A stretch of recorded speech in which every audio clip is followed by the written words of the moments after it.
Good afternoon or good morning, depending on your time zone. Thank you for joining us today for this webinar on Making Meaningful Connections, Effective Communication for LGBTQ2 inclusion. My name is Claire Ellis, coordinator at onBoard Canada, and I would like to welcome you to our webinar series, which is a component of onBoard Canada's governance training programs. These are provided through an online learning campus, supplemented with in-person and online discussions and events. So today's webinar is produced in partnership with Pride at Work Canada. You can't tell somebody's sexual orientation or gender identity by looking at them. So the language we use to describe our identities has always been important and somewhat complex. Even those who identify as members of the LGBTQ2 community can lose track of the most current and appropriate terms, as well as how to use them in various workplace situations. So today we are very lucky to have with us Jade Pichette from Pride at Work Canada to provide context and clarity on today's discussion. Jade is a diversity and inclusion educator with a background in social service provision. They hold an MSW focused on anti-oppressive social work. As Pride at Work's Canada Manager of Programs, Jade is committed to implementing engaging programs for their partners that envision a world where gender and sexual diversity are included and celebrated. Previous to Pride at Work Canada, they've held positions at the Canadian Lesbian and Gay Archives, Kind Space, and as an independent educator. And so today's presentation will be followed by a Q&A answer period. So please feel free to submit questions in the Q&A box that you'll see on the screen. And we will get to these towards the end of the discussion, or you can also email any questions to onboardcanada@ryerson.ca. And so with that, I will hand it over to you, Jade. Wonderful. Thank you, Claire. So welcome, everybody. I've already been noticing some of our partners coming on and also some new folks. We will have more people joining us as probably the next few minutes go by. But if you haven't heard of Pride at Work before, through dialogue, education, and thought leadership, Pride at Work Canada empowers employers to build workplaces that celebrate all employees regardless of gender expression, gender identity, and sexual orientation. We help create safer, more inclusive workspaces that realize the full potential of all employees and bring down barriers to employment. Our learning, networking, and community events happen across the country, celebrating and connecting the most inclusive Canadian employers. We've been around for a little over 10 years, and now we have over 100 partners, and we keep growing every single year. So I'm really glad to be able to join the team and to be with you today. I do want to start with a land acknowledgement.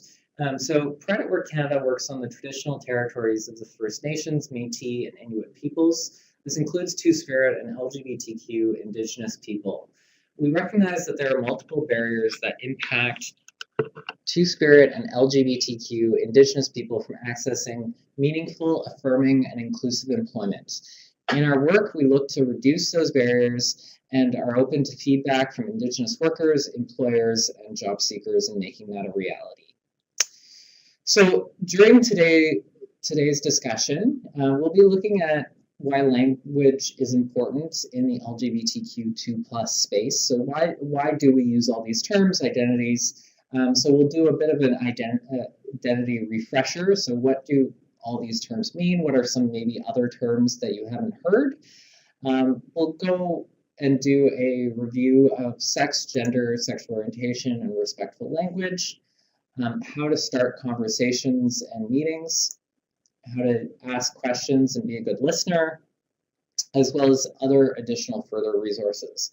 I'm also really hoping that today our presentation can have a big section that is Q&A, where we actually have ongoing discussions that are applicable to you and your workplace or personal life, whatever that may be, whatever reason you're here for. And I'm really looking forward to those questions and conversations. So I do encourage you to submit questions along the way, though we will be doing them at the end.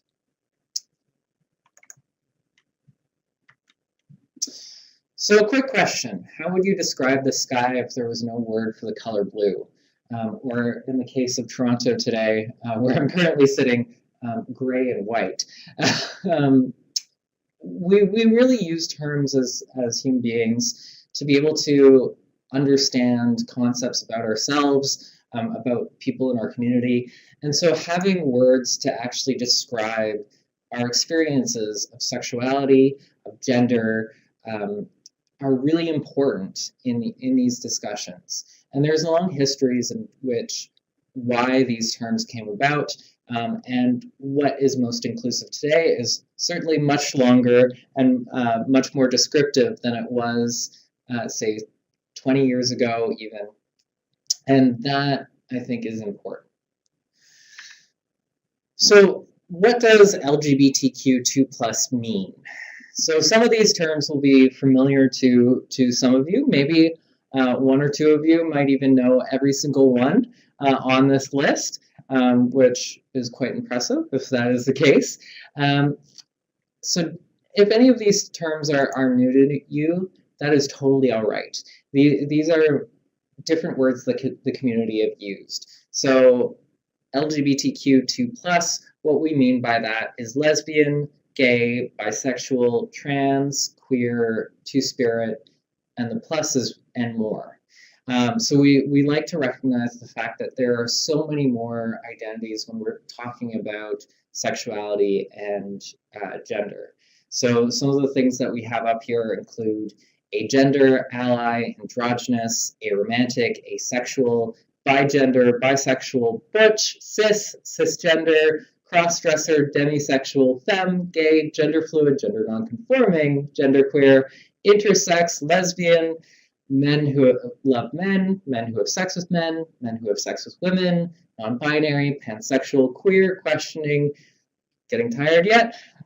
Same gender loving, straight, trans man, trans feminine, trans masculine, trans woman, transgender, transsexual, two-spirit, women who love women, women who have sex with men, women who have sex with women. Honestly, I could go on much, much further. A friend of mine, even just earlier this day, was talking about how that they keep a list of 52 different words and identities that they find affirming for themselves. So I don't want to define every single one of these terms because I feel like that would be very time consuming.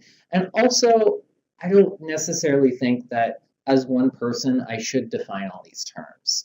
So the community has an amazing amount of innovation, of curiosity, of ways that we have spent time to define ourselves. And so really when we look at this discussion of all these different identities, the most important piece is that we look at how do people identify themselves? How do people look and what words do they find affirming and confirming for themselves? Some of the things within here, though, that I might point out include, for example, the men who have sex with men, women who have sex with women. Those types of terms tend to come out, especially in the public health space. So if you're working in healthcare, these might be important terms for you because they're about transmission vectors of sexual transmitted infections and others. While as terms like SGL, so same gender loving, is something that comes out of especially Black communities as to a term that is affirming for them. So some of these terms have very specific contexts and histories. And so if any of them that I mentioned you're not familiar with, I do encourage you to go Google them, email me afterwards, or even bring them up for the Q&A. And we can discuss them at the end. So to start us off as kind of the foundation, let's look at the difference between sex and gender. So sex is a medical classification based on physical characteristics. So those are things like chromosomes, genitalia, hormones, secondary sex characteristics, those pieces of the human being. Or of the biological creature, depending on where you're coming from. When we actually talk about sex in regards to human beings, though, we're rarely actually talking about the full spectrum of sex and what sex looks like. Rarely do we actually know what somebody's sex is. So a lot of people actually are intersex. So intersex is a term for people who are neither biologically male nor biologically female, but some mix of the two or otherwise. Intersex people are as common as redheads, which I think a lot of people might not be aware of. So there are as many intersex people in the world as people with red hair or green eyes, for that matter. So it's actually fairly common, even though it's not recognized very often. What we're usually talking about when we're talking about humans is the sex assigned at birth. So this is a label that's attached to humans when they're born, and it's generally based on genitalia. So really, we're talking about the length of certain genitalia, whether they're more external or internal, and a diagnosis is made by the doctor at that time. Usually your chromosomes aren't being tested as a child. Rarely are your hormones being tested. These other pieces that make up sex are rarely known.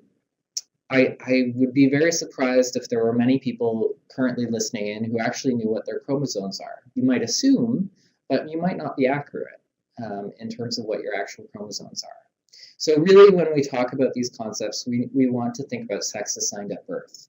So how does this compare in contrast to gender? So gender or gender identity is a person's internal and individual experience of gender. So of being a man, a woman, both, or not subscribing to the idea as limited to these terms. So for myself, for example, I don't see myself as either a man or a woman, but there's a number of different words that I would use for myself. So that might be femme, that might be non-binary, that might be genderqueer. There might be a lot of different terms that I use for myself that are outside of those strict binaries of man and woman. And for me, that can be very affirming. Now, how does gender expression play? So gender expression is how one engages with conventions and stereotypes associated with specific genders. So how do they present their gender on a daily basis? So what type of clothing do you wear? Do you wear makeup or not? How do you wear your hair? All these kind of little subtle pieces of how we express ourselves. Every single person has a gender identity and gender expression. Whether you've thought about it or not is maybe a point to think about, but every single person does. The other piece that's not talked about as much is this idea of gender perception. So that's the assumption that you are making based on when you see somebody who walks in the door. So are you making the assumption that they are a man or a woman based on the clothing that they wear, on how they present themselves in different ways, or are you, in those conversations, usually you're making assumptions on them, regardless of what their actual identity is. And hey, that may line up 8 out of 10 times, but there are still going to be those times where they don't, and actually may be harmful and not inclusive in your workplace. So I have a quote here from Julia Serrano, who's a US-based author who I've met previously, who has a couple books called, one of which is called Whipping Girl, which is explicitly about trans misogyny, so the discrimination against trans women or trans feminine people, so people who are assigned male at birth but identify as women or present as feminine later in life. As well as a book called Excluded, so that which looks at who's actually included in the feminist movement or not. So her quote includes, "We make assumptions every day about other people's genders without ever seeing their birth certificates, their chromosomes, their genitals, their reproductive systems, their childhood socialization, or their legal sex. There is no such thing as a real gender. There is only the gender we experience ourselves as, and the gender we perceive others to be." So I think that's an important piece of keeping the focus on how do you experience your gender and what assumptions are you making about others. So when we talk about respectful language, these are a few pieces that I'm going to be going into in more depth. But here are some just basic things of what to say or what not to say. So chosen gender or preferred pronoun, we like to just talk about pronouns. So for example, I use the pronouns they and them. That is an affirming pronoun for me and is the accurate one for me. And we'll talk a bit more about pronouns in the upcoming slides. Sex change. I'm sure every single one of you have seen some type of media article at some point that uses the word sex change. These days we like to use terms more like gender confirming care, or if it's actually in the process of a surgery, because there's many parts of gender confirming care that aren't surgery. That might be a gender confirmation surgery. So being very specific about what type of language we're using. Also gender affirming care or gender affirming surgery is also a preferred term these days. Instead of using transgendered, use trans. Last time I checked, somebody wasn't gayed. It's when we use this type of language, it's about an identity, and so somebody, it's not making it to them, like the ed on the end of transgendered would be. Also, using trans is a bit more inclusive than even transgender, because there are many different identities within trans that maybe people identify with. So they might use the term transgender, they might use the term bigender, they might use the term transsexual, although that's not being used as much anymore.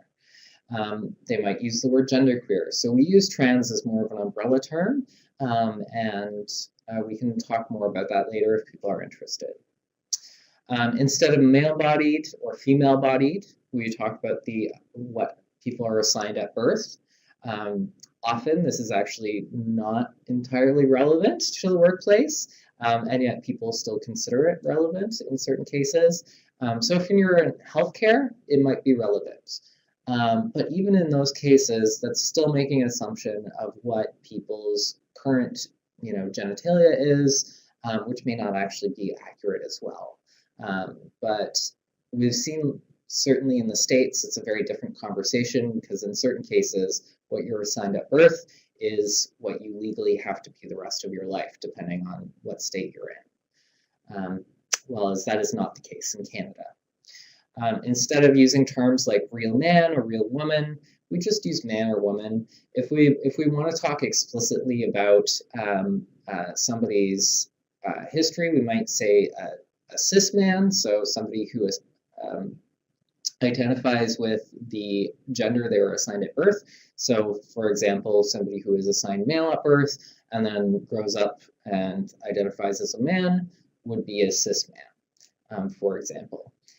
If they were assigned female at birth and identify as a man as an adult, or even a child these days, they would be a trans man, or in that case, a child, a trans boy. Same thing with women. So going more specifically about that pronoun piece. So when we talk about gender-specific versus gender-neutral pronouns, so gender-specific pronouns are the ways that we refer to somebody in the third person.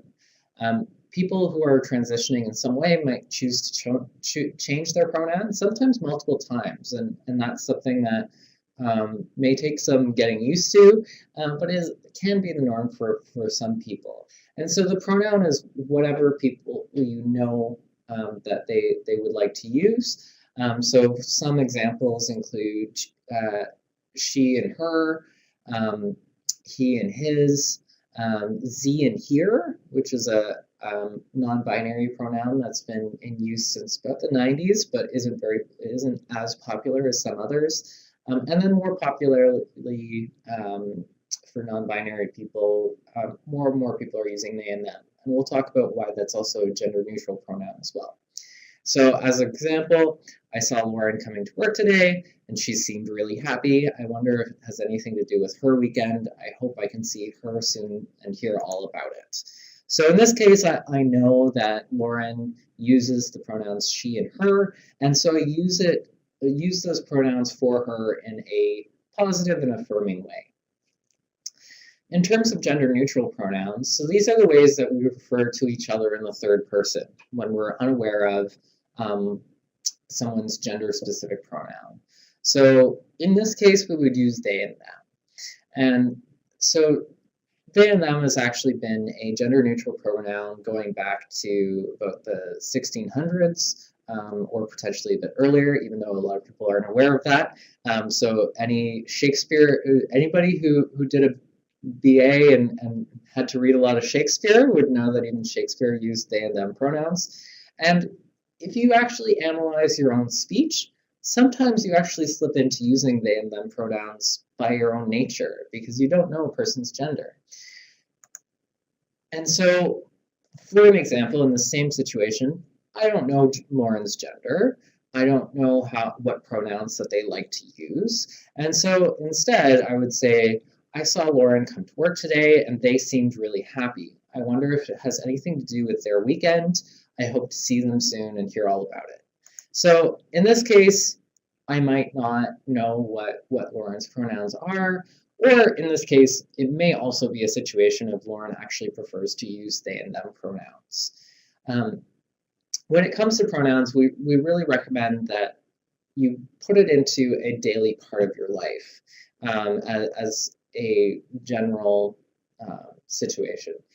So when you're introducing yourself, make use of your pronouns in your email signatures and elsewhere. This way, it allows people to have a better understanding of what words you like to describe yourself. But in those situations where you really don't know, you may make an assumption based on their name or the like, but you're still making an assumption. So it's still better to use they, them, and their in terms of gender-neutral options. So when it comes to pronouns, ask. You can't tell someone's name or pronoun just by looking at them. If you find yourself unsure of someone's pronoun, be attentive to how others refer to this person. So sometimes you don't actually need to ask directly. Sometimes you just need to listen to how they're referring to themselves, how they're referred to by the close people in their life. Though sometimes even the close people in their life get it wrong. So if you're still unclear or concerned that people might be using the incorrect pronoun, politely and privately ask the person what pronoun they use. We do say do it privately because we've also seen the situation where sometimes in the workplace you don't know, and so you ask during a meeting, oh yeah, what pronoun do you use? And instead of it being a conversation for everybody about what pronoun everyone uses, it ends up putting the person on the spot who is usually either trans or gender nonconforming in some way. And so try and do it in a private situation, if possible, about what pronoun they like to use. Respect. If someone takes the time to let you know their name and pronoun, use and respect it. It's not up to you to decide someone else's identity. So this is just common courtesy. You wouldn't go around calling someone by the wrong name intentionally, or I would hope not. So don't go around using the wrong pronouns. So if you know what name and what pronoun they use, please do be respectful of that, regardless of what their assigned sex is or things of that nature. And then practice. If you have difficulty using someone's pronoun and name, practice. Ask coworkers, peers, and friends to point out when you've made a mistake. So it's all about accountability. Even as a queer and trans person who spends a lot of time in spaces where people do use a variety of different pronouns, even I slip up. Even though this is my job, this is my life, this is what I'm surrounded by, even I slip up. So it's about accountability with each other. So being able to have those robust conversations and say, let's keep each other accountable. Let's keep each other using the right pronouns for people, and it doesn't have to be a huge moment of confrontation. It can just be a little piece of feedback. Sometimes one of the things that I will do, especially if it's a situation where the person is around, I will just end up referring to them in the third person using the correct pronoun and just emphasize it a little bit more in my speech. So I would say something along the lines of, yes, I know they are really great, aren't they? You know, just putting that extra emphasis, or being able to, if it's a more private conversation and the person isn't directly in this situation, just being able to correct your colleague or friend or whoever that is. But also create space for pronouns. So this includes, name tags if you're doing an event, nameplates. So if you have a nameplate on your desk or even on the doors of your offices, your email signatures, your business cards, these are all really great places to put your pronouns and to be able to provide space for people to put their pronouns. Another really great part is whenever you start any type of meetings, when you do introductions, have everyone state their pronouns. Regardless of whether you think there are trans people in the room or not, giving everyone the space to do that makes it so that if there are trans or gender nonconforming people in the room, they're not going to be put on the spot. Also, it gets you used to having that discussion, and everybody is able to be themselves and also be themselves where they are that day. Because for all you know, there are people who are trans or gender nonconforming in the room and you just can't see them because you haven't had that discussion with them. And so giving everyone that space to state their pronouns at the beginning of meetings is a really powerful piece.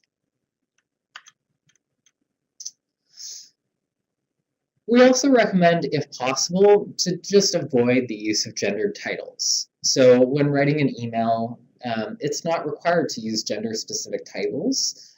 So Mr., Miss, or Mrs., for example, or the gender-neutral one that's started to become in use. And actually, the Merriam-Webster not that long ago put out a statement that it's part of their dictionary, which is mix. MX, which is a gender-neutral option. So if you have the option, just consider using the person's first and last name. If you don't, because I know there are some workplaces where it is very rigid in the use of titles. So for example, I've known people in the teaching profession where it's all about using Mr. So-and-so or Miss So-and-so. Provide that option of also having mix as one of the options. But if you don't need it, consider just using a person's first and last name. So only use gender-specific titles after you've confirmed how someone wishes to be addressed.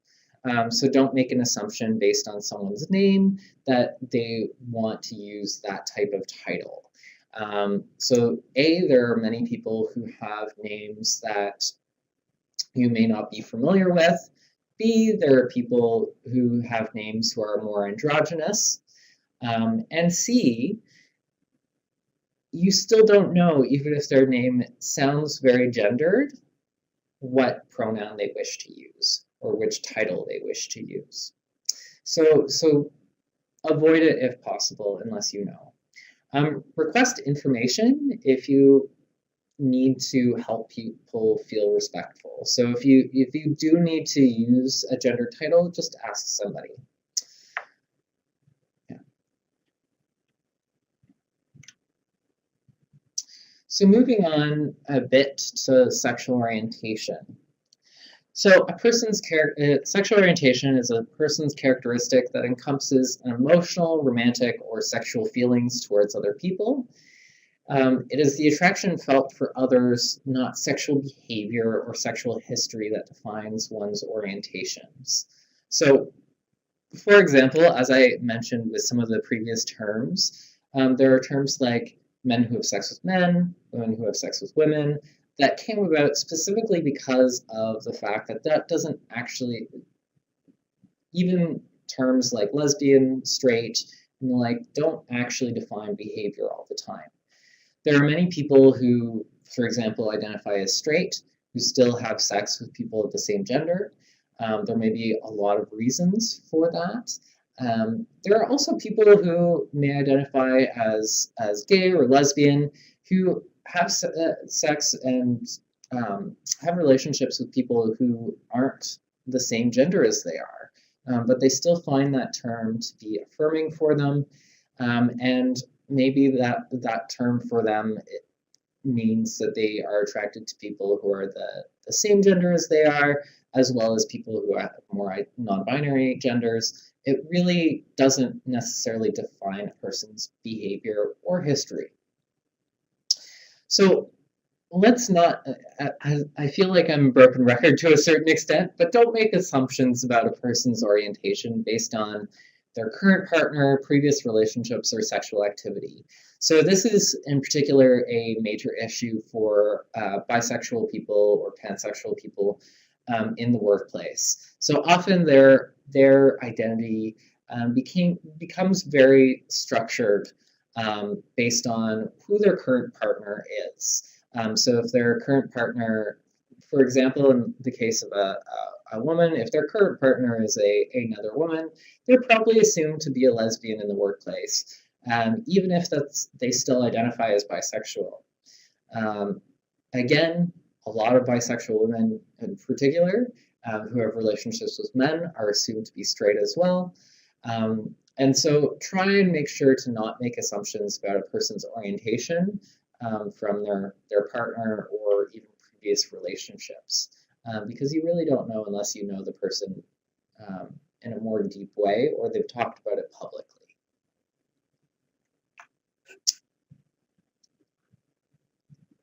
So some respectful language used regarding sexual orientation includes using sexual orientation or orientation instead of sexual preference, making use of terms very specifically like gay or lesbian instead of things like homosexual. Part of the reason for that is homosexual came about from a very scientific basis and less so from the actual community. So gay and lesbian are terms that have come out of community that people have used to define themselves. You might be asking then, why is bisexual a term that is still used? Because that's still a term that the community has decided to use and makes use of. But even in that case, there are people who are now just identifying as bi and prefer to just identify as bi instead of bisexual. Instead of gay community, make use of LGBTQ2+, or another acronym, or be very specific about what piece of the community you're talking about. So one of the critiques that I've heard before is, when are we going to stop expanding the acronym? And the thing I would say is, when everyone's included. And so part of the history of why we use a more broader term these days has a lot to do with explicit work by people who are lesbian, who are bi, who are trans, who are queer identified, who are two-spirit, to be included in the community and to have their needs recognized and accepted. So the terms lesbian and bi and trans certainly go back many, many years. Queer really only started being used actively in the 90s, specifically due to activist movements like Queer Nation and the like, which tried to reclaim the term. Though many people today are actually, especially those who are Gen Z or millennials, are actively just using queer as their identity title. So one critique I've heard as well from some of our employer partners previously was, we have people who still have negative reactions to the term queer. And I have understanding and respect for that. I know I myself have had it used against me in a negative way. However, the fact that many people have reclaimed it and are using it as their own identity piece now means it should be in there. Also, Two-Spirit also comes out of the late 80s and early 90s as a way to recognize the fact that Indigenous nations throughout Turtle Island had many other types of understandings of gender and sexuality. And that term was created at the North American Lesbian and Gay Indian Conference. And at the time, it was as a way to recognize those many identities and cultural roles that were missing. If you're actually interested in Two-Spirit, I'm going to do a little plug here. we are actually giving one of our own webinars with a Two-Spirit educator in April. So if that's of interest to you, please do join in.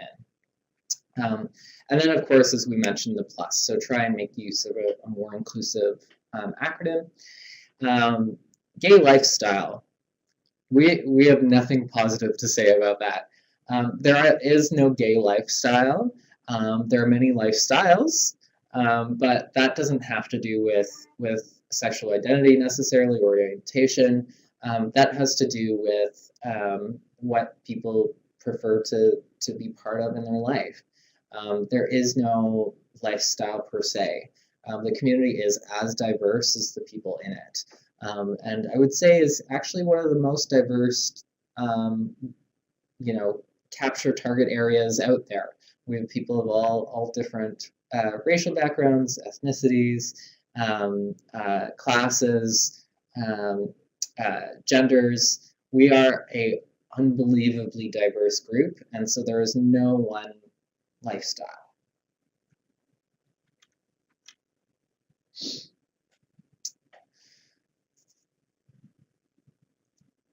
So how do we have these respectful conversations? So one of the things to do is to start with yourself. So explain who you are before asking details about another person.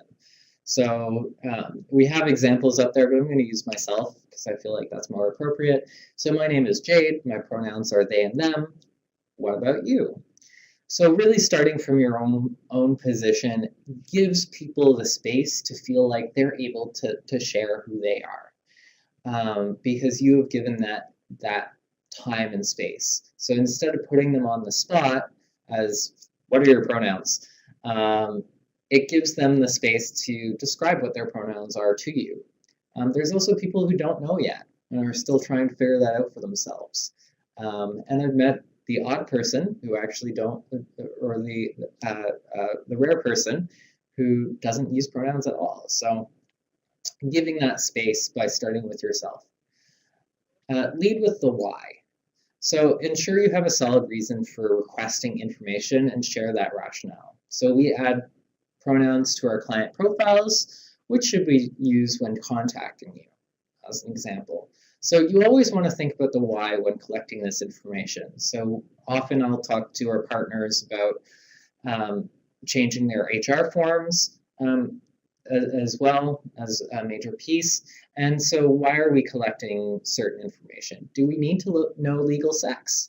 We might not, unless there is very specific reasoning, which is usually in healthcare or some type of reporting situation. Otherwise, we might want to find out about gender or sexual orientation, these other pieces of ourselves, but we always need to lead with the why. So why are we collecting this information? Why do you want to find it out in a personal conversation as well? So try and mirror language. So if someone uses a term to describe their identity or relationship, use the same words. So for example, my wife and I had a fun trip. How did you and your partner enjoy your vacation?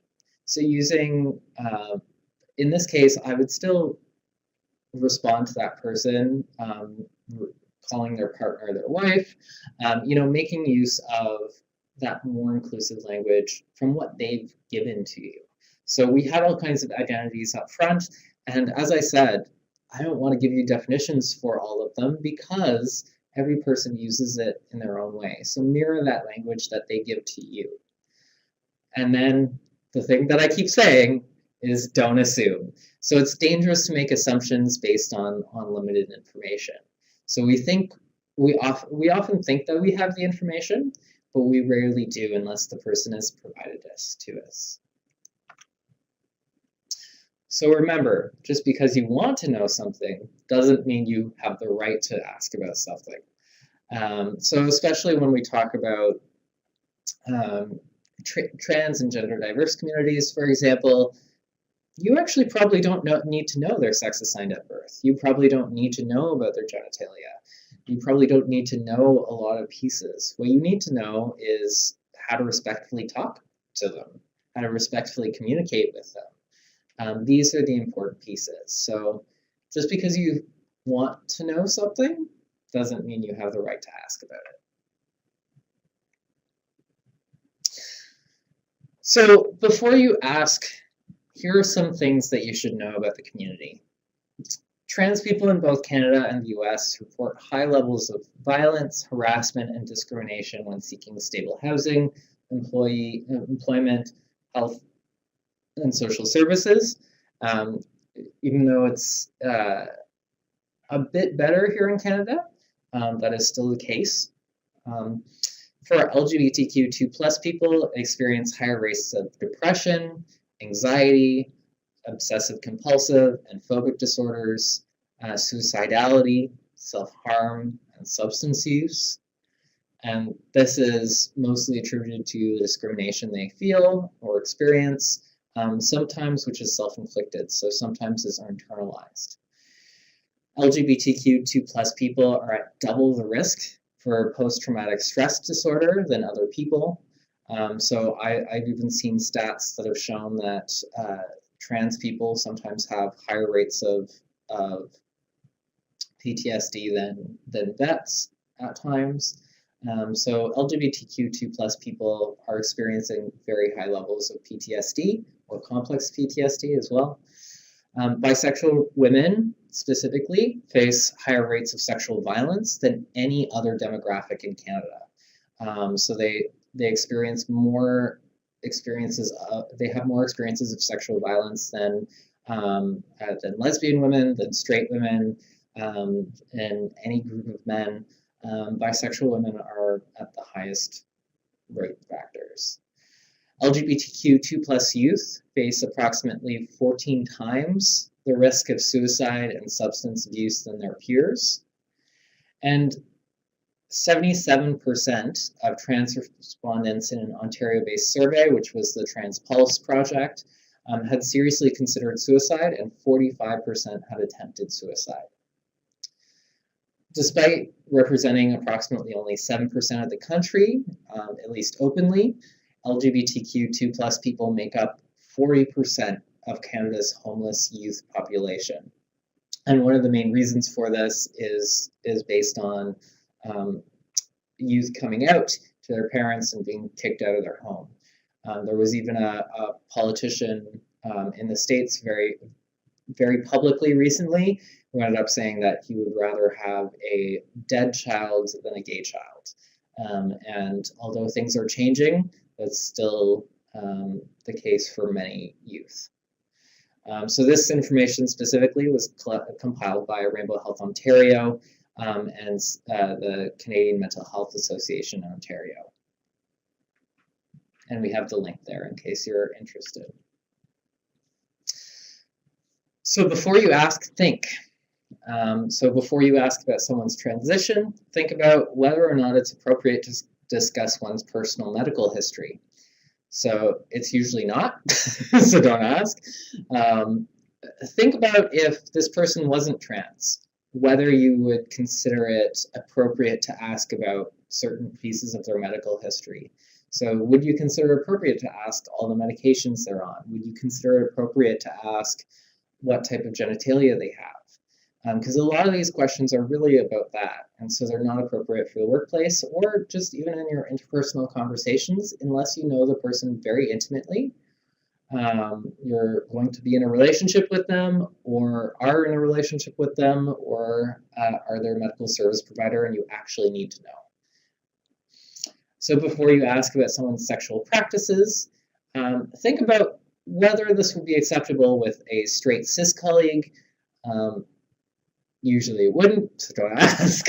So is this appropriate to the workplace? Someone's identity is appropriate to the workplace because it's who they are and how they act in the world, and that also might have impact on what employee assistance plans they're able to use for their partner, things like that.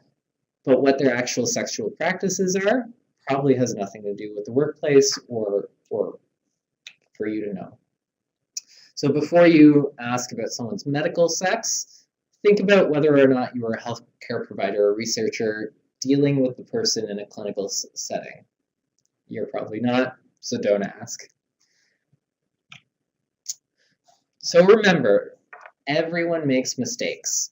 When you make one, find a balance between owning your error and fixing the situation. So sometimes one of the things that I've also noticed is sometimes we make a mistake and then we end up making a huge deal about it. So we make it into this giant situation and we don't actually take accountability and fix the situation. We actually cause more harm. So think about that when you're making a mistake and how you're being accountable to it.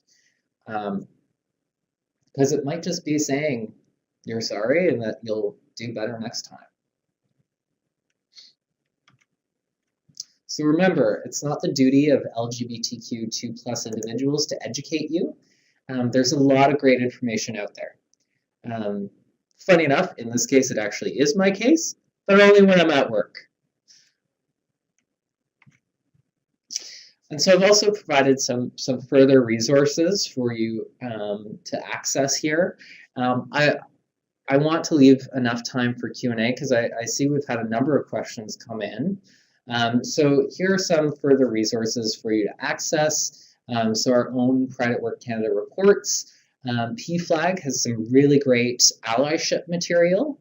The 519, which is a queer community center based out of Toronto, actually quite close to where we are currently recording, has some amazing resources, as does the Trans Student Education Resources, which is based out of the US. Rainbow Health Ontario has some amazing pieces, and of course, feel free to always connect with onBoard Canada as well. So as we're at the end here, I want to say thank you for being here, and let's get to some of these questions. Great. So thank you, Jade, so much for that robust and nuanced presentation. So many important and interesting aspects to that. So we've had a lot of questions come in, both via email and on the system here.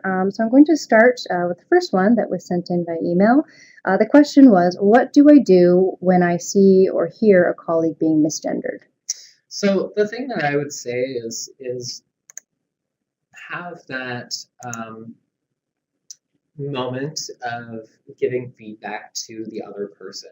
So when you know somebody is being misgendered, say, hey, we've actually had a discussion about that. They use this pronoun.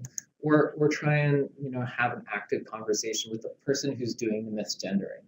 So be that type of ally in that moment where you can support people. All right. Okay, and we've got another question here submitted online. In the disability community, the best practice is to use people first language. Is that the case in the LGBTQ2+ community, or is it acceptable to say LGBTQ2+ people? So I love this question.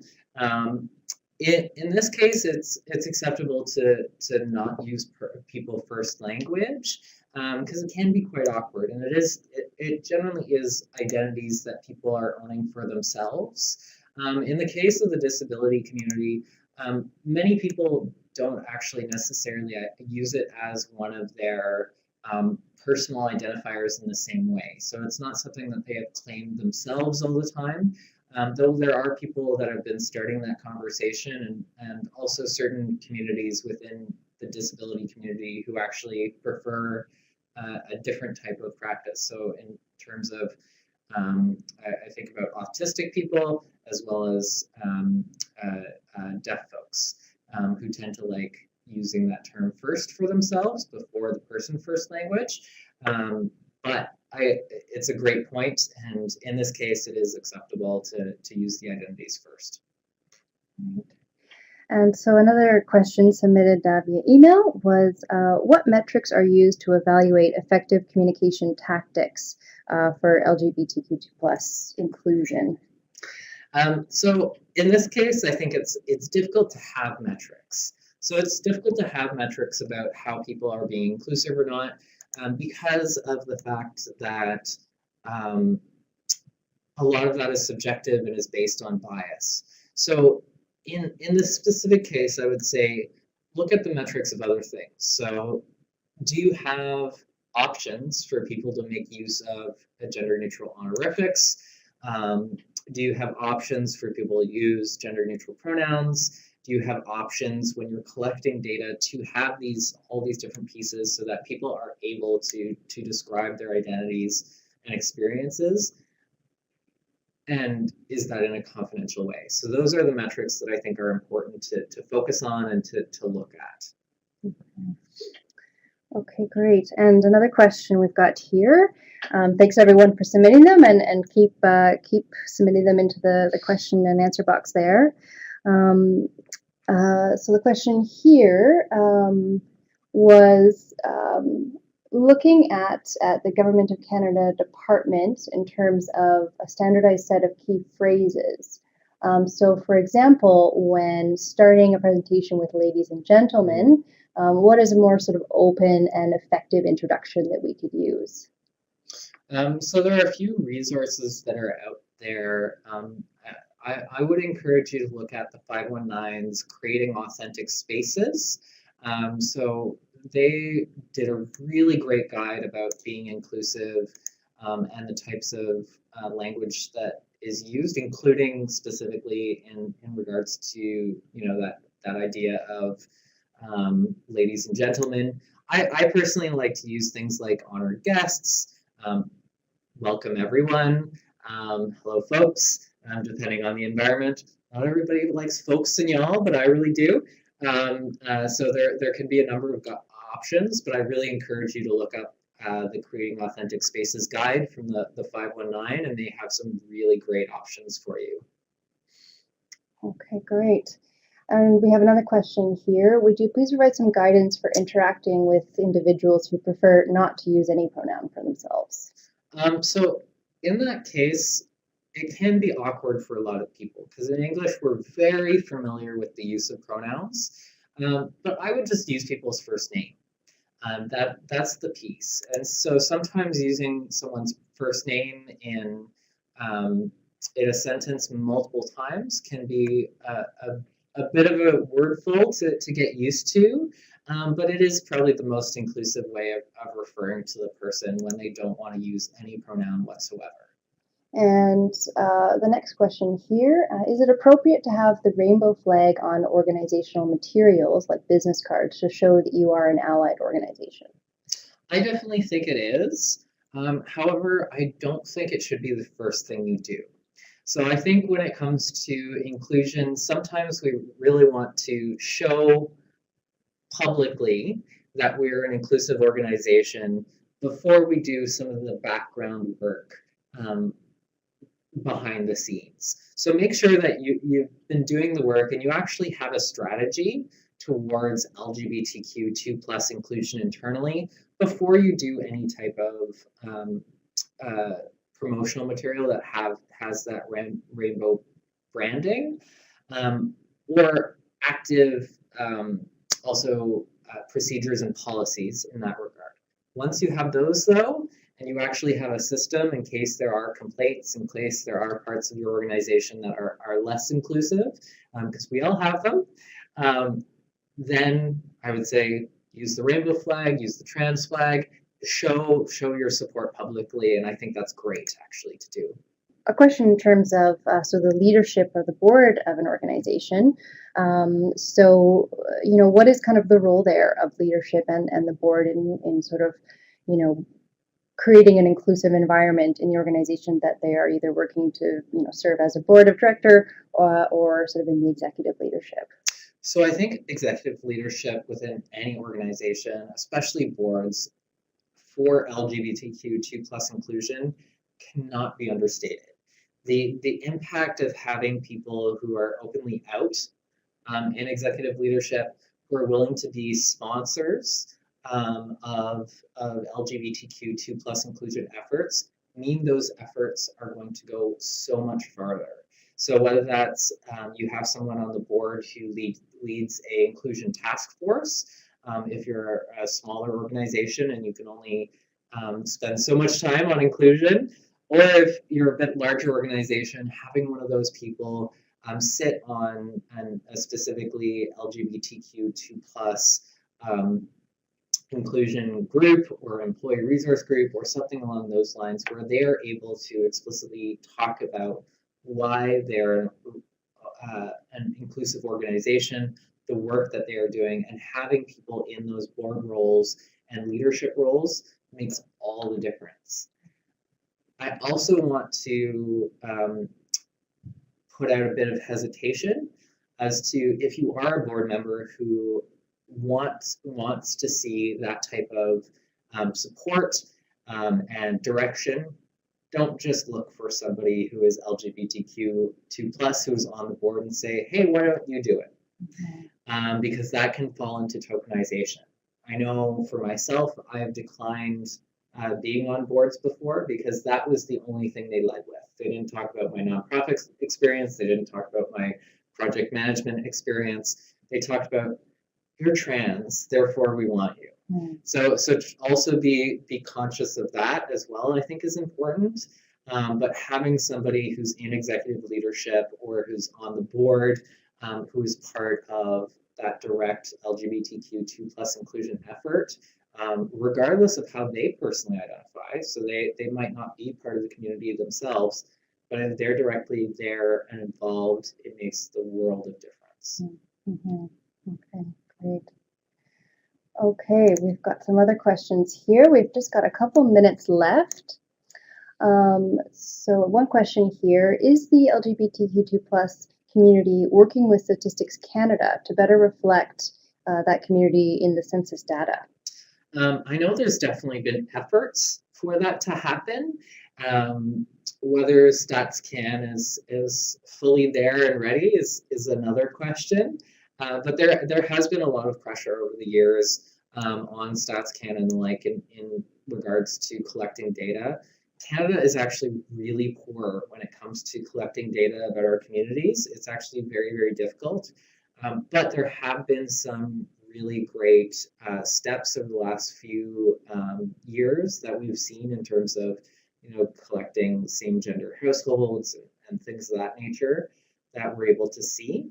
And also find out interesting facts like the highest proportion per capita of same-sex couples is in, I believe, Yellowknife, for example. But yeah, there's a lot more work to do.